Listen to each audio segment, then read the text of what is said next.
जय हिंद दोस्तों।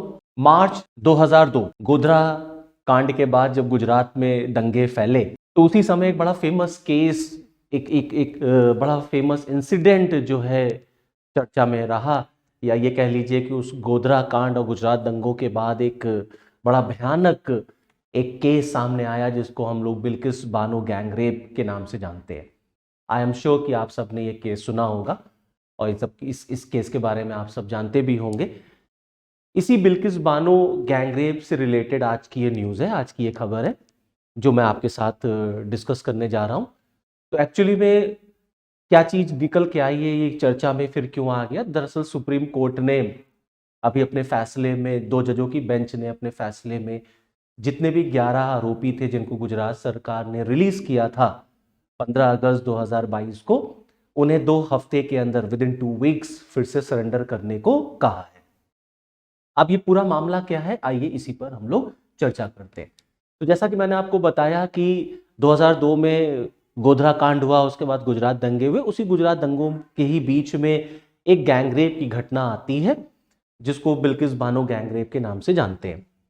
और इसमें कुल मिलाकर के 11 जो कन्विक्ट थे वो दोषी ठहराए गए थे और उन्हीं से रिलेटेड ये पूरा मामला है।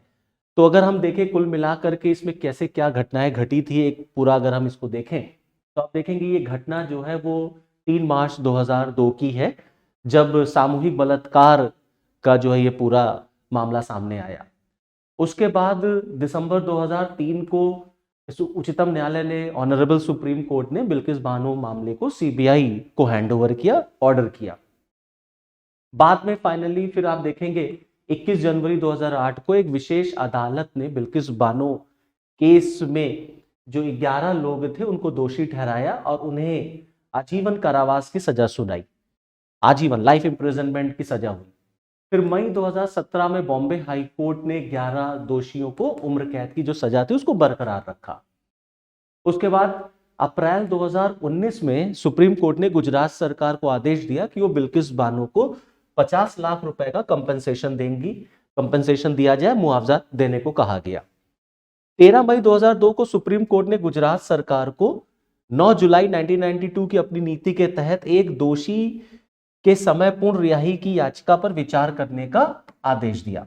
तो एक्चुअली में 9 जुलाई 1992 की गुजरात सरकार की एक पॉलिसी है। उस गुजरात सरकार की पॉलिसी के तहत गुजरात सरकार को यह अधिकार है कि वो किसी को रिमिशन प्रोवाइड कर सकते हैं, उनको वो समय से पहले जेल से रिलीज करा सकते हैं। उसी के तहत सुप्रीम कोर्ट में एक एप्लीकेशन जो है फाइल हुई थी। एक कन्विक्ट था, 11 दोषियों में एक कन्विक्ट था जिसका नाम राधेश्याम शाह था। तो राधेश्याम शाह ने सुप्रीम कोर्ट में एक एप्लीकेशन दी थी कि लगभग उसने 14 साल 15 साल जो है वो जेल में काट दिया है और गुजरात सरकार की जो पॉलिसी है उसके तहत उसको जो है रिमिट करने का जो है आदेश गुजरात सरकार को दिया जाए। इसी फैसले को, इसी एप्लीकेशन पर सुप्रीम कोर्ट ने गुजरात सरकार को विचार करने को कहा। 15 अगस्त 2022 को हमने देखा कि गुजरात सरकार ने अपनी इसी छूट की नीति के तहत 11 दोषियों को जेल से रिलीज करा दिया। तो 11 दोषी जो थे वो जेल से रिलीज होकर के बाहर आ गए। उसके बाद इसी के खिलाफ जो है फिर मैटर जो है वो पॉलिटिकल हो गया, मैटर कोर्ट में फिर पहुंच गया। कोर्ट में जाकर के फिर से एप्लीकेशन का दौर चला, लोगों ने इसको चैलेंज किया।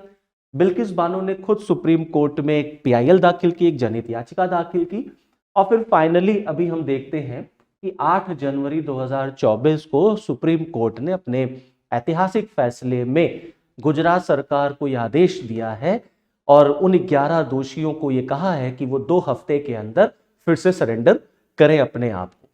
तो ये तो टोटल टाइमलाइन रहा, पूरा एक से चला सिनेरियो कि किस तरीके से कैसे क्या हुआ था।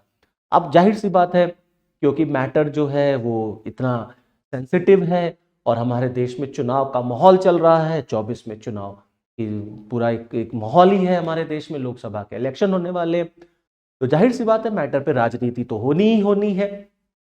तो तमाम लोगों ने जो है इस पर अपने अपने व्यूज भी रखे। जैसे फॉर एग्जांपल कांग्रेस ने कहा कि अदालत का फैसला जो है वो एक आईने जैसा है, मतलब बीजेपी के ऊपर उन्होंने अटैक किया।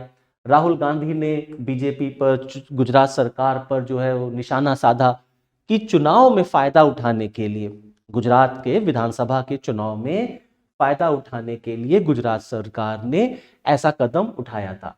वही हम देखते हैं कि प्रियंका गांधी ने इसको न्याय की जीत कहा, प्लस जो कांग्रेस के वर्तमान अध्यक्ष हैं उन्होंने भी इस पर अपनी बात रखी और उन्होंने इसको बोला कि एक संघर्ष था जो कि व्यर्थ नहीं गया।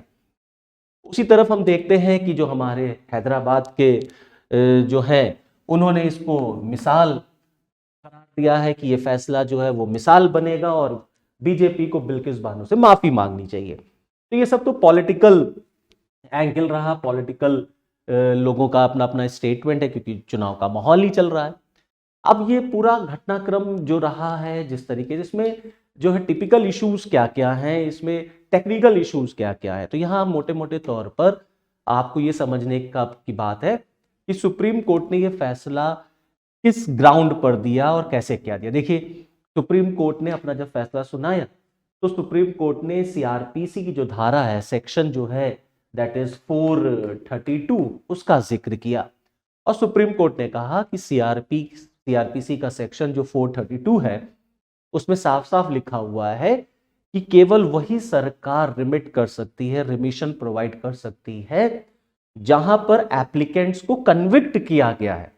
तो कन्विक्शन कहां हो रहा है? कन्विक्शन हो रहा है महाराष्ट्र में, क्योंकि ये इंसिडेंट है गुजरात का बट इसको ट्रांसफर कर दिया गया था महाराष्ट्र में। ये पूरा ट्रायल महाराष्ट्र में चला है क्योंकि कहीं ना कहीं एविडेंसेस को टैंपर करना या जो गवाह थे उनको जो है धमकाना, तो बिल्किस बानो के रिक्वेस्ट पर, उनके वकील के रिक्वेस्ट पर सुप्रीम कोर्ट ने, ऑनरेबल सुप्रीम कोर्ट ने पूरा मैटर गुजरात से हटा करके महाराष्ट्र को ट्रांसफर कर दिया था और पूरा ये मैटर महाराष्ट्र में चला।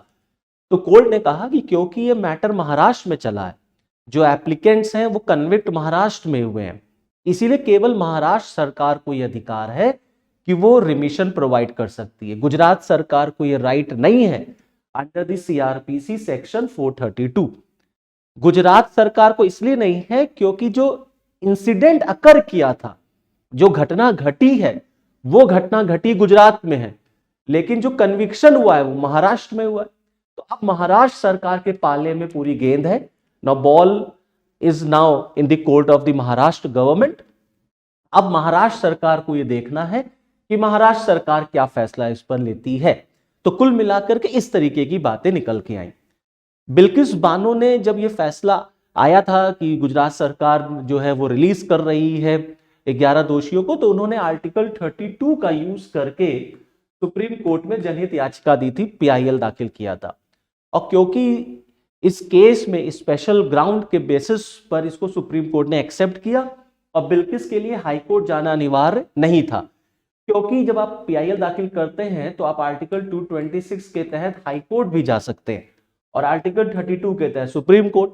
तो फाइनली पहले तो आप हाई कोर्ट जाएंगे ना, तब आप सुप्रीम कोर्ट जाएंगे। तो यहां पर बिल्किस बानो के लिए ये कंपल्शन नहीं था कि वो पहले हाई कोर्ट जाएं, इसीलिए वो सीधे सुप्रीम कोर्ट गए और सुप्रीम कोर्ट ने इसको एक्सेप्ट कर लिया और फाइनली सेक्शन 432 का यूज करते हुए कहा। गुजरात सरकार पर भी सुप्रीम कोर्ट ने बहुत एक हार्ड कमेंट बोला है कि गुजरात सरकार ने महाराष्ट्र राज्य की शक्तियों का अतिक्रमण किया है, वायलेशन किया है, क्योंकि केवल महाराष्ट्र सरकार ही सजा में छूट मांगने वाले आवेदकों पर विचार कर सकती, जैसा मैंने अभी आपको बताया।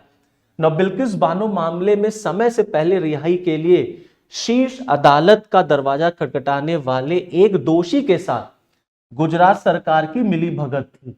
ये कोर्ट ने बोला कि गुजरात सरकार ने कहीं ना कहीं एक तरीके से कनेक्शन या नेक्सस के साथ ये सारा पूरा फैसला लिया गया, क्योंकि मैंने अभी आपको बताया कि मई 2022 में एक कन्विक्ट राधेश्याम शाह ने सुप्रीम कोर्ट में एप्लीकेशन फाइल की थी। उस पर सुप्रीम कोर्ट ने यह कमेंट बोला है कि ये बहुत डेंजरस है, ये देश के लोकतंत्र के लिए, देश के न्यायिक व्यवस्था के लिए बड़ा खतरनाक है कि सरकार जो इस तरीके से मिली भगत के तौर पर उसने ये फैसला लिया है। न्यायपालिका ने यह भी कहा कि जो न्यायपालिका है वो कानून के शासन की रक्षक है, रूल ऑफ लॉ को प्रिवेल करेगी। रूल ऑफ लॉ का जो न्यायपालिका है वो एक तरीके से प्रोटेक्टर है। The court is the protector and the authority to establish rule of law. और कहीं ना कहीं लोकतांत्रिक राज्य का केंद्रीय स्तंभ है।